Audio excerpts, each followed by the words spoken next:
Hey guys, இன்னைக்கு நம்ம பார்க்க போற டாபிக் வர்ம கலையின் ரகசியங்கள். வர்ம கலைனதும் இந்தியன் படமோ 7ஆம் அறிவு படமும் தான் ஞாபகத்துக்கு வரும். இது போதாதுன்னு ரீசெண்டா ரிலீஸ் ஆன இந்தியன் 2 படத்தை பார்த்ததும் இந்தியன் தாத்தாவோட வர்ம கலை இப்ப ட்ரெண்ட் ஆகிட்டு இருக்கு. எல்லாரும் சும்மா வரல நீட்டிட்டு தாத்தா மாதிரி வர்மம் போட ஆரம்பிச்சிட்டாங்க. இந்தியன் 2 படத்துல பாக்குறப்போ இந்த வர்ம கலையெல்லாம் நம்ப முடியாத மாதிரி இருக்கும். அது எப்படி வர்மம் போட்டு தூங்க வைக்க முடியும், ஓட வைக்க முடியும், பாடிட்டே இருக்க வைக்க முடியும்? நம்ப முடியாத மாதிரி தான் இருக்கும். ஆனா இந்த வர்ம கலையை வச்சுதான் நம்ம முன்னோர்கள் பல நோய்களையே குணப்படுத்திருக்காங்க. அதெல்லாம் விடுங்க, நாமளே தினமும் வர்ம கலையை தான் யூஸ் பண்ணிக்கிட்டு இருக்கோம். குழப்பமா இருக்கா? ஸ்கிப் பண்ணாம இந்த வீடியோ ஃபுல்லா பாருங்க. வர்ம கலையை பத்தி நிறைய தெரிஞ்சுக்கலாம். நம்ம ஆடியன்ஸ்க்கு யூஸ்ஃபுல்லா இருக்கக்கூடிய ப்ரமோஷன் பண்ணணும்னா கீழே டிஸ்கிரிப்ஷன்ல இருக்க இன்ஸ்டாகிராம் லிங்க் இல்ல இமெயில் ஐடியை கிளிக் பண்ணி எங்களை காண்டாக்ட் பண்ணுங்க. ஆல்ரைட், வர்ம கலையை முதல்ல யார் உருவாக்குனது? அகத்தியர் தான். கிட்டத்தட்ட 50,000 பாடல்கள் வர்ம கலையை பத்தி எழுதப்பட்டிருக்கு. இதோட முழு ஹிஸ்டரிய நான் லாஸ்ட்ல சொல்றேன். இப்போ வர்ம கலையை பத்தி பேசிக்கா நம்ம தெரிஞ்சுக்கலாம். வர்ம கலையை தற்காப்பு கலைன்னு தான் எல்லாரும் நினைச்சுக்கிட்டு இருக்கோம். ஆனா நோயை குணப்படுத்துறதுக்கான சூப்பரான டெக்னிக்கும் தான் இந்த வர்மம். 108க்கும் மேல வர்மங்கள் இருக்கு. நம்ம உடல்ல இருக்க பிரஷர் பாயிண்ட்ஸோட தான் இந்த வர்மங்கள் கனெக்ட் ஆகி இருக்கும். நம்ம பேலன்ஸ்டான ஆரோக்கியமான லைஃப வாழணும்னா அதுக்கு வாத்தா பித்தா கப்பான்னு 3 தோஷங்களும் பேலன்ஸ்டா இருக்கணும். இதுதான் வர்மாவோட பிரின்சிபல். இப்போ நம்ம பாக்குற அக்யூபஞ்சர், அக்யூப்ரெஷர், இந்த மாதிரி ஹீலிங் டெக்னிக்ஸ், அப்புறம் குங்ஃபு, கராத்தே மாதிரி ஃபைட்டிங் டெக்னிக்ஸ் எல்லாம் வர்ம கலைய அடிப்படையா வச்சுதான் உருவாக்கப்பட்டிருக்கு. நம்ம தினமும் வர்மத்தை யூஸ் பண்ணிக்கிட்டு இருக்கோம். சின்ன உதாரணங்கள்ல சொல்றேன். இருமல் வந்தா தலைய தட்டுறோம். ரொம்ப குழப்பத்துல இருக்கப்போ புருவங்களுக்கு நடுவுல விரல வச்சு உட்கார்றோம். ரொம்ப பிரச்சனையில மாட்டிக்கிட்டு இருக்கப்போ என்னடா இதுன்னு தலைய சொறிறோம். இதெல்லாமே ஒரு வகையான வர்மம் தான். இருமும் போது தலைய தட்டினா இருமல் நிக்கிற மாதிரி இருக்கும். எப்படி வேலை செஞ்சிருக்கோம்? கரெக்டா பிரஷர் பாயிண்ட்ஸ் நம்ம அழுத்திருப்போம். ஏன் ஒரு குழந்தை பிறக்கிறப்பவே வர்மத்தை யூஸ் பண்ணுவாங்க. குழந்தை பிறந்த உடனே முதுக தட்டி கொடுப்பாங்க. இது இந்த உலகம் முழுக்க எல்லா டாக்டர்ஸும் செய்யறது. முதுக தட்டுனதும் குழந்தை அழ ஆரம்பிக்கும். குழந்தை அழுதாதான் அது ஆரோக்கியமா இருக்குன்னு அர்த்தம். இப்படி தட்டி தான் அதை கண்டுபிடிப்பாங்க. இப்படி பிறக்கிறப்பவே வர்மத்தோட தான் குழந்தை பிறக்குது.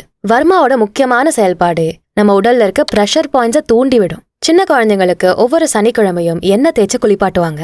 மிதமான சூட்ல தண்ணி இருக்கும். இப்படி பண்றப்போ அந்த வாரத்துல குழந்தைக்கு தசையிலேயோ ஏதாவது அடிபட்டிருந்தா அதெல்லாம் சரியாகும். நல்லா எண்ணெய் தேய்ச்சி குளிப்பாட்டுறப்போ வெவ்வேறு இடங்கள்ல அழுத்தம் கொடுப்பாங்க.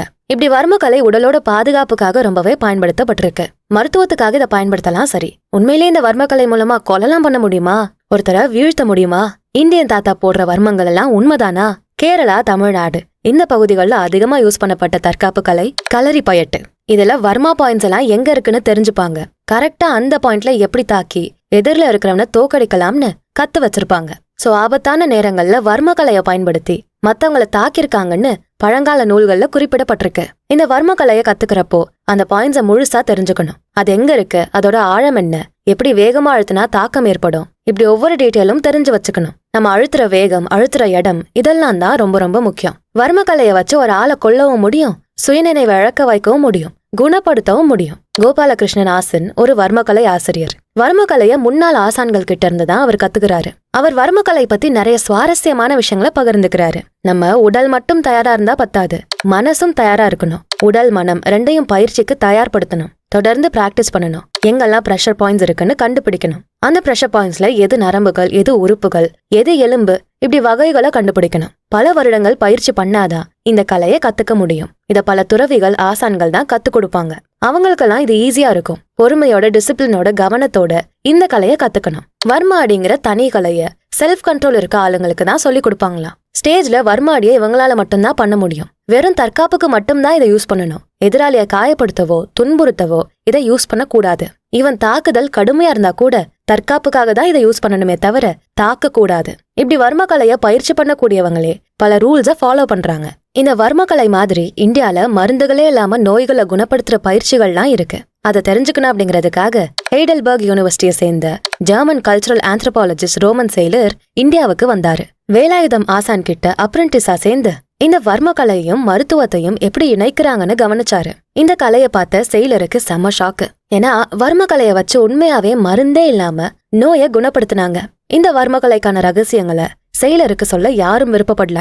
ஆனா செயிலர் கண்ணு முன்னாடி ஒரு அதிசயத்தை பார்த்தாரு. ஒருத்தர் மாடியில இருந்து கீழே விழுந்துட்டாருன்னு அந்த பேஷண்ட்ட ஆசான் கிட்ட கூட்டு வராங்க. கீழே விழுந்த பேஷண்ட்டுக்கு சுத்தமா சுயநினைவு இல்ல. அப்ப ஆசான் வர்ம கலையை யூஸ் பண்ணிருக்காரு. பேஷண்டோட பாதத்துல இருக்க வர்மா பாயிண்ட்ஸை தூண்டி விட்டதும் அந்த பேஷண்ட் திரும்ப கண்ணு முழிச்சுக்கிறாரு. செயிலருக்கு செம்ம ஷாக்கிங்கா இருந்திருக்கு. இதுவரை சண்டை, தற்காப்பு கலையை பார்த்த செயிலருக்கு குணப்படுத்தக்கூடிய கலையா இந்த வர்மத்தை பார்த்ததும் செம்ம ஷாக்கு. எல்லாத்தையும் தாண்டி வர்மா பாயிண்ட்ஸ வச்சு விலங்குகள் பறவைகள் எல்லாம் கூட கட்டுப்படுத்திருக்காங்கன்னு வர்ம பயிற்சியாளர்கள் சொல்றாங்க. மனுஷங்க மட்டுமல்ல எல்லா உயிர்களையும் இந்த வர்மக்கலையை வச்சு கட்டுப்படுத்த முடிஞ்சிருக்குன்னா இது ரொம்பவே ஆச்சரியமான விஷயம்தான். முடக்குவாதம், சுளுக்கு, எலும்பு முறிவு, நரம்பு சம்பந்தப்பட்ட நோய்கள் இதெல்லாம் குணப்படுத்த வர்மக்கலை காலங்காலமா யூஸ் பண்ணப்பட்டிருக்கு.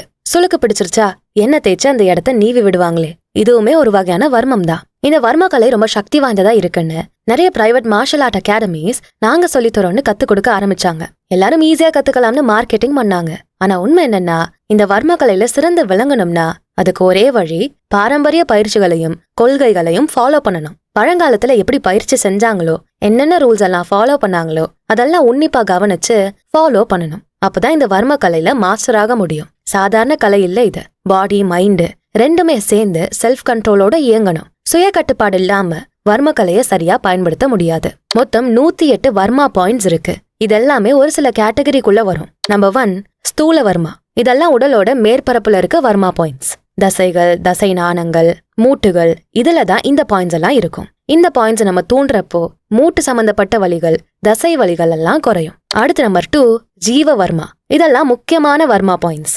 ஏன்னா இந்த பாயிண்ட்ஸ் நேரடியா நம்ம உடல் உறுப்புகளோட இணைக்கப்பட்டிருக்கும். நம்ம உடல்ல இயங்கிட்டு இருக்க சிஸ்டமோட இணைக்கப்பட்டிருக்கும். இந்த பாயிண்ட்ஸ்ல அடிபட்டா பயங்கரமா ஆபத்துகள் ஏற்படலாம். முக்கியமான ஃபங்க்ஷன்ஸ் அஃபெக்ட் ஆகலாம். உதாரணத்துக்கு சுவாசிக்கிறது, ரத்த ஓட்டம், செரிமானம் இப்படி முக்கியமான ஃபங்க்ஷன்ஸ் எல்லாம் பாதிக்கப்படலாம். வர்மக்கலையை வச்சு ட்ரீட்மெண்ட் கொடுக்கறப்போ இந்த பாயிண்ட்ஸை கவனமா டச் பண்ணுவாங்க. இந்த பாயிண்ட்ஸ் தான் லைஃப் லைன் மாதிரி. அடுத்து நம்பர் 3 மானசீக வர்மா. இதெல்லாம் சென்சிட்டிவான வர்மா பாயிண்ட்ஸ். நம்ம மைண்டு அப்புறம் உணர்ச்சிகளோட இந்த வர்மம் இணைக்கப்பட்டிருக்கும். இதை ட்ரிகர் பண்றப்போ ஸ்ட்ரெஸ், ஆங்ஸைட்டி இந்த மாதிரி மனசு சம்பந்தப்பட்ட பிரச்சனைகளை சரி செய்ய முடியும். ரொம்ப ஸ்ட்ரெஸ்ஃபுல்லா இருக்கப்போ தலையில மசாஜ் பண்ணுவாங்களே அந்த மாதிரி இந்த பாயிண்ட்ஸை நம்ம டச் பண்ணி தூண்டி விடுறப்போ மைண்டு அமைதியாகும், கவனம் செலுத்த முடியும், மனத்தெளிவு அதிகமாகும். அடுத்து நம்பர் 4 அத்திவர்மா. இது ஆபத்தான வர்மா பாயிண்ட்ஸ். ஏன்னா இந்த வர்மா பாயிண்ட்ஸ்ல சின்ன அடிபட்டாலும் பயங்கரமான தாக்கம் ஏற்படும். இந்த வர்மா பாயிண்ட்டை நேரடியா தாக்குனா உயிர் கூட போக வாய்ப்பு இருக்கு. அதனாலதான் வர்மக்கலையை கத்து கொடுக்கறப்போ இத பத்தி தெளிவா சொல்லி கொடுப்பாங்க, கவனமா இருக்க சொல்லுவாங்க. அடுத்து நம்பர் 5 கலைவர்மா. இது மூட்டு சம்பந்தப்பட்ட வர்மா பாயிண்ட்ஸ். இந்த பாயிண்ட்ஸ் எல்லாம் மூட்டு கிட்ட தான் இருக்கும். இதுதான் மூட்டுகளை ஆரோக்கியமா வச்சுக்குது. ஆர்த்ரைட்டிஸ், மூட்டு வலி, மூட்டு பிடிப்பு இந்த மாதிரி பிரச்சனைகள் இருக்கப்போ இந்த பாயிண்ட்ஸை ட்ரிகர் பண்ணி சரி பண்ண முடியும். இன்னும் டீடைல்டா வர்மக்கலையில நிறைய விஷயங்கள் சொல்லப்பட்டிருக்கு. ஒவ்வொரு வர்மா பாயிண்ட்ஸுமே முக்கியமானதுதான். இதெல்லாமே பழங்காலத்து முறைகள். ஆனா இப்போ எல்லாரும் சயின்ஸை தான் அதிகம் நம்புறோம். அப்படி பாக்குறப்ப வர்மக்கலைக்கு பின்னாடியும் நிறைய அறிவியல் இருக்கு. வர்மா பாயிண்ட்ஸ் எல்லாம் மோஸ்டா முக்கியமான நரம்புகள் அப்புறம் ரத்த குழாய்கள் கிட்ட இருக்கு. இதை நம்ம தூண்டுறப்போ நரம்பு மண்டலம் தூண்டப்படுது. ரத்த ஓட்டம், உடல் உறுப்புகள் செயல்பாடு இதெல்லாமே சீராகும். நரம்புகளை தூண்டுறப்போ அதுல இருக்க நியூரோ டிரான்ஸ்மிட்டர்ஸ், ஹார்மோன்ஸ் இதெல்லாமே வெளியாகி அதனால உடனே வலி குறைகிறது, ரிலாக்ஸ் ஆகுறது, நல்ல ஃபீல் ஆகுறதெல்லாம் ஏற்படுது. பிளஸ் உடல்ல இருக்க சக்கரங்கள், எனர்ஜி சென்டர்ஸோட இந்த வர்மா பாயிண்ட்ஸ் கனெக்ட் ஆகி இருக்கும். அதனால எனர்ஜி ஃப்ளோ பேலன்ஸ் ஆகுது. எல்லா சத்துக்களும் ரத்தமும் சீரா சர்க்குலேட் ஆகுது. நான் முன்னாடியே சொன்ன மாதிரி இப்ப இருக்க அக்யூப்ரெஷர், அக்யூபஞ்சர் இதெல்லாம் வர்மா பாயிண்ட்ஸ் அடிப்படையா வச்சுதான் பண்ணிக்கிட்டு இருக்காங்க. சோ வர்மக்கலை வச்சு நம்ம தற்காப்பும் செஞ்சுக்க முடியும், நம்மள ஆரோக்கியமாவும் வச்சுக்க முடியும். இந்த வர்மா பாயிண்ட்ஸை தூண்டுறது மூலமா நோய் எதிர்ப்பு சக்தி கூட அதிகமாகுது, ஸ்ட்ரெஸ் குறையுது, செரிமான கோளாறு, உடல் பிரச்சனைகள் இப்படி எல்லாமே சரியாகும். எல்லாத்தையும் தாண்டி இந்த வர்மா தெரப்பிய ஆன்டி ஏஜிங்காக யூஸ் பண்றாங்க. மீண்டும் இளமையாக இந்த ஒரு சில வர்மா பாயிண்ட்ஸை ட்ரிகர் பண்ணி வயசாகிற ப்ராசஸை ஸ்லோவாக்குறாங்க. இப்படி வர்ம கலையில நிறைய பெனிஃபிட்ஸ் இருக்கு. இந்த கலை எப்படி யாரால முதல்ல கொண்டு வரப்பட்டுச்சு? அகத்தியரோட ஒரு பாடல்ல தேரவே சிவன் உமைக்குச் சொன்ன போதும் ஆறாமல் நான் அறிந்து இந்நூல் சொன்னேன். ஒடிமுறிவு சரசூத்திரம் 1500 பாடல் 833. இதுக்கான அர்த்தம் என்ன சொல்றாங்கன்னா, வர்ம கலைய சிவன் தன்னோட மனைவி பார்வதிக்கு சொல்லி கொடுத்தாராம். அப்புறம் பார்வதி அந்த கலைய தன்னோட பையன் முருகனுக்கு சொல்லி கொடுத்தாங்களாம். முருகன் அகஸ்திய சித்தருக்கு வர்ம கலைய சொல்லி கொடுத்திருக்காரு. அகஸ்தியர் இந்த கலைய பத்தி புக் எழுதி எல்லாருக்கும் தெரியப்படுத்திருக்காரு. இதுதான் வரலாறு சொல்லுது. ஆனா நேரடியா சித்தர்கள் எழுதின இந்த ஒரிஜினல் நூல்களோ அதோட காப்பீஸோ நம்ம கிட்ட இல்ல. இந்த சித்தர்கள் கவிதை மாதிரி எழுதின வரிகளோட அர்த்தத்தை புரிஞ்சுகிட்ட சில ஞானிகள் தான் இதெல்லாத்தையும் விளக்கி எல்லாருக்கும் சொல்லி கொடுத்திருக்காங்க. கிட்டத்தட்ட 50,000 பாடல்கள் இந்த வர்மக்கலைய பத்தி இருக்கு. ஒவ்வொரு வர்மத்தை பத்தியும் விளக்கப்பட்டிருக்கு. தற்காப்பு வர்மத்துல புலி, யானை, நரி, சிங்கம், ஹனுமான்னு பல ஃபார்ம்ஸை இப்பவுமே யூஸ் பண்ணிக்கிட்டு இருக்காங்க. சேவ சண்டைய பார்த்திருப்போம். ஆடுகளம் படம் பார்த்திருந்தா தெரியும். அதுல சேவலோட முதுக மசாஜ் பண்ணி விடுவாங்க. உடனே சேவல் சீறிட்டு பயங்கரமா சண்டை போடும். இதுவுமே வர்மா பாயிண்ட்ஸ் தான். முதுகுல இருக்கப்பல கிட்டத்தட்ட எல்லாரும் காதல கம்மல், விரல்ல மோதிரம், கால்ல மெட்டி, மூக்குல மூக்குத்தி இதெல்லாம் போட்டிருப்பாங்க. ஆச்சரியம் என்னன்னா, இந்த ஆர்னமெண்ட்ஸ் எல்லாம் உடலோட ப்ரெஷர் பாயிண்ட்ஸோட கனெக்ட் ஆகுது. அதனால அவங்க ஆரோக்கியமா இருந்திருக்காங்க. பிளஸ் எனர்ஜியும் சீரா உடல்ல பரிமாறி இருக்கு. காது குத்துறது, மூக்கு குத்துறதெல்லாம் கூட ஒரு வகையில வர்மா பாயிண்ட்ஸை தூண்டுறது தான். கொஞ்சம் அப்படியே பின்னாடி போனோம்னா அகஸ்தியர் தென்பொதிகை மலையான குற்றாலம் பகுதியில தான் வாழ்ந்திருக்காரு. அந்த டைம்ல பாண்டிய மன்னர்கள் ஆட்சி செஞ்சுட்டு இருந்தாங்க. ஓலைச்சுவடிகள்ல இந்த வர்மகலைய பத்தி எழுதி வச்சிருக்காங்க. ஜாத்தாவர்மன் பாண்டியன் அப்படிங்கிற பாண்டிய மன்னன் வர்மகலைய கத்திருக்காரு. ரொம்ப தைரியத்தோட போர் வேட்கையோட வீரனா வாழ்ந்திருக்காரு. பல போர்களை ஜெயிக்கவும் செஞ்சிருக்காரு. பாண்டிய ஆட்சியில தான் வர்மகலை கண்டுபிடிக்கப்பட்டாலும் அப்படியே அதை கொஞ்சம் கொஞ்சமா மறக்க ஆரம்பிச்சாங்க. வர்மகலை மறைய ஆரம்பிச்சது. அப்புறம் தான் சோழர்கள் உள்ள வந்து வர்மகலைய பயிற்சி பண்ணாங்க. அதோட நிக்காம Sri Lanka, China, Cambodia, Japan, Thailand பல வெளிநாடுகளுக்கும் இந்த கலைய பத்தி தெரியப்படுத்தினாங்க. கரிகால சோழனுக்கு வர்மகலை அத்துப்பிடியாம். போதி தர்மரும் இந்த வர்மகலையில பெஸ்டா இருந்திருக்காரு. இவர் சைனாக்கு போய் அங்க ஷாவலின் துறவி மடத்துல தங்கி புத்த மதத்தை போதிச்சிருக்காரு. அவர் தான் ஷாவலின் டெம்பிள கட்டினது. பிளஸ் அங்க இருந்த சீன துறவிகளுக்கு வர்மகலையை சொல்லி கொடுத்திருக்காரு. அவங்களோட உடலை வலுப்படுத்தி அவங்கள உற்சாகமா வச்சுக்க இந்த வர்மகலை உதவியா இருந்திருக்கு. இப்பவுமே ஷாவ்லின் டெம்பிள்ல போதி தர்மரை கற்கல்ல செதுக்கி வச்சிருப்பாங்க. அவர் சொல்லி கொடுத்த இந்த கலைய ஷாவ்லின் குங்ஃபு அப்படிங்கிற பேர்ல இப்பவும் ஃபாலோ பண்ணிக்கிட்டு இருக்காங்க மக்கள். நம்ம தமிழ் அரசர்கள் நிறைய பேரோட பேர்ல வர்மம் சேர்ந்திருக்கும். ஜெயவர்மன், ராஜேந்திரவர்மன், நரசிம்மவர்மன் இப்படி கேள்விப்பட்டிருப்போம். எந்த அரசர்கள் வர்மகலையை கத்துக்கிட்டு அதுல பெஸ்டா இருந்தாங்களோ அவங்களோட பேரோட வர்மம் சேர்க்கப்பட்டிருக்கு. அரசர்கள் மட்டுமில்ல, யார் வர்மகலையை கத்திருந்தாலும் அவங்க பேர் பின்னாடி வர்மான்னு சேர்த்துக்குவாங்க.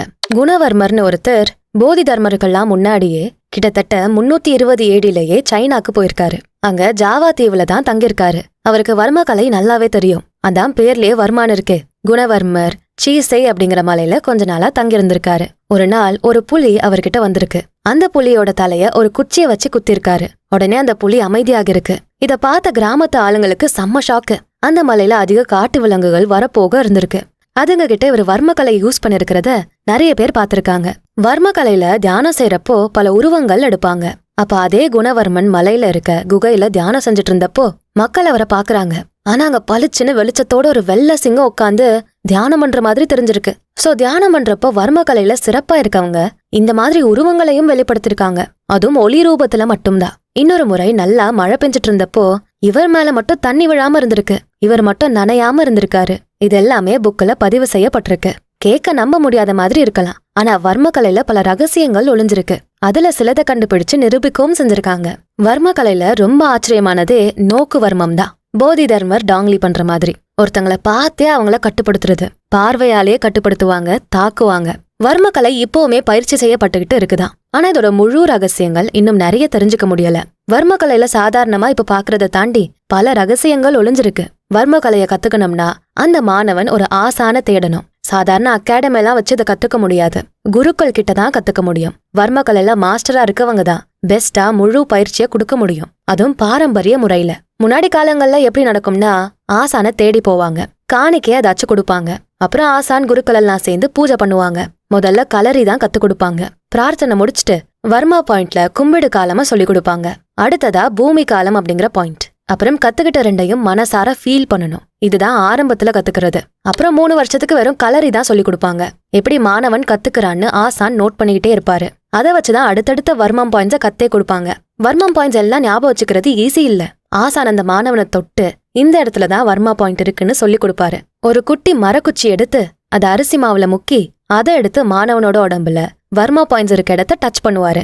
எந்த அழுத்தமும் கொடுக்க மாட்டாரு. ஜஸ்ட் ஒரு புள்ளி மட்டும் வைப்பாரு. இப்படிதான் மாணவர்கள் வர்மா பாயிண்ட்ஸ் எங்கெல்லாம் இருக்குன்னு தெரிஞ்சுப்பாங்க.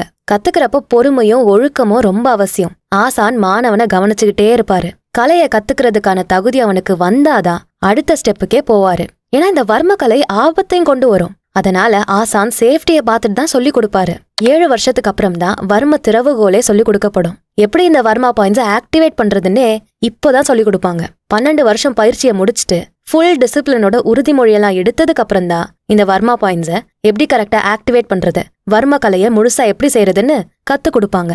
12 வருடங்கள் கழிச்சு வர்ம கலையில அந்த மாணவன் பெஸ்ட் ஆயிட்டான் அப்படின்னா மட்டும்தான் அந்த ஆசான் இந்த மாணவனை வர்மா ஆசான்னு எல்லார் முன்னாடியும் தெரியப்படுத்துவாரு. என்னதான் இந்த மாணவன் வர்ம கலையில பெஸ்ட் ஆகி ஆசான் ஆனாலும் அவனுக்கு சொல்லி கொடுத்த ஆசான் கூட அதே பழைய ரிலேஷன்ஷிப்போட மரியாதையோட இருப்பான். இப்படிதான் முன்னாடி காலங்கள்ல வர்மகலைய ஆசான் கிட்ட இருந்து கத்துருக்காங்க. சோ வர்மகலைக்கான முக்கியமான கருவிகளே பொறுமை, ஒழுக்கம், சுய கட்டுப்பாடு தான். இதெல்லாம் இருந்தாதான் ஒருத்தனால வர்மக்கலைய பெஸ்டா கத்துக்க முடியும். வர்மக்கலை தற்காப்பா மட்டும் இல்லாம பல நோய்களை குணப்படுத்தி உடலை ஆரோக்கியமா வச்சுக்கவும் பயன்படுத்தப்படுது. எல்லா மார்ஷல் ஆர்ட்ஸுக்கும் இதுதான் ஆணி வேரா இருந்திருக்கு. இந்த வர்மக்கலை நம்ம தமிழ் மண்ல கண்டுபிடிக்கப்பட்டிருக்குன்னா அது நமக்கு பெருமைதான். வர்மக்கலையை பத்தி நீங்க என்ன நினைக்கிறீங்கன்னு கமெண்ட் செக்ஷன்ல சொல்லுங்க. இந்த வீடியோ உங்களுக்கு இன்ட்ரெஸ்டிங்கா இருந்திருந்தா இந்த வீடியோக்கு ஒரு லைக்க போட்டுட்டு உங்க ஃப்ரெண்ட்ஸ் அண்ட் ஃபேமிலிக்கு ஷேர் பண்ணுங்க. நம்ம channels beyond the ordinary and body and soul Tamil ரெண்டுத்துக்கும் சப்ஸ்கிரைப் பண்ணிட்டு பெல் ஐகானை அழுத்திருங்க. நான் உங்களை அடுத்த வீடியோல பாக்குறேன். நன்றி.